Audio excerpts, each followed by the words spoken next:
Сәлем, мен атым Надира, мен жасым 48-де.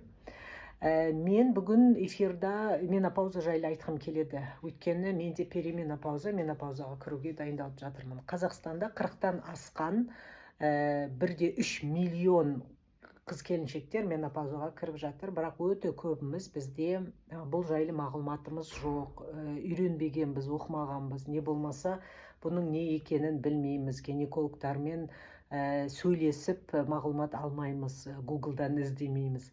Сондықтан мен өзімнің өтіп жатқан жолым жайлы айтқым келеді, Қазақстандағы қыз-келіншектерге көмектескім келеді. Себебі мен өзім, маған оңай емес, оңай болған жоқ, бұның не екенін білмедім.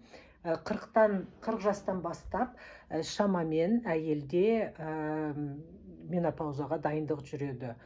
Перименопаузаны мен қазір өтіп жатырмын.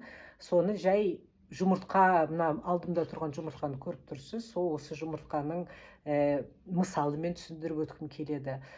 Қыз-келіншектер өте жас кезінде репродуктивті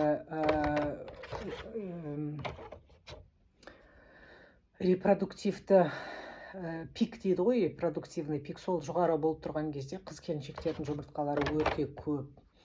Бұл ұрықтану процесіне дайын тұрады.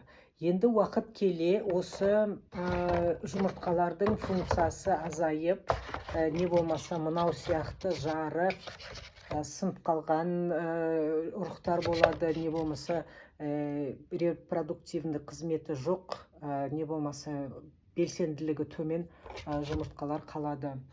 Бұл не себепті? Бұл менопаузаға дайындық. Өйткені біз денеміздегі, организмдағы болып жатқан өзгерістер жасқа байланысты,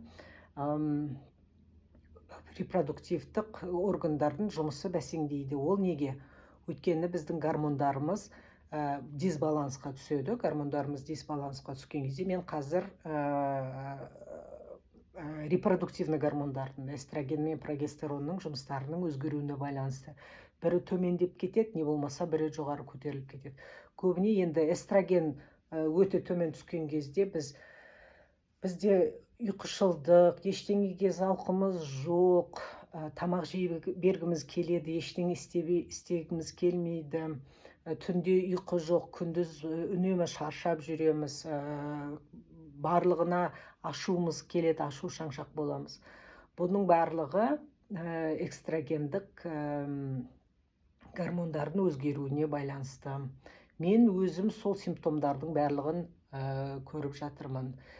Сондықтан мен өзімнің гинекологыммен ақылдаса отырып, бірінші анализдарымды тапсырдым. Ол анализдарды қандайын тапсырған осы видеоның астында қалдырамын. Қазір екінші этап анализдарын тапсырып жатырмын. Содан кейін мен гормон замещающий терапия дейді, гормонды орнына пайдаланатын терапияны бастаймын.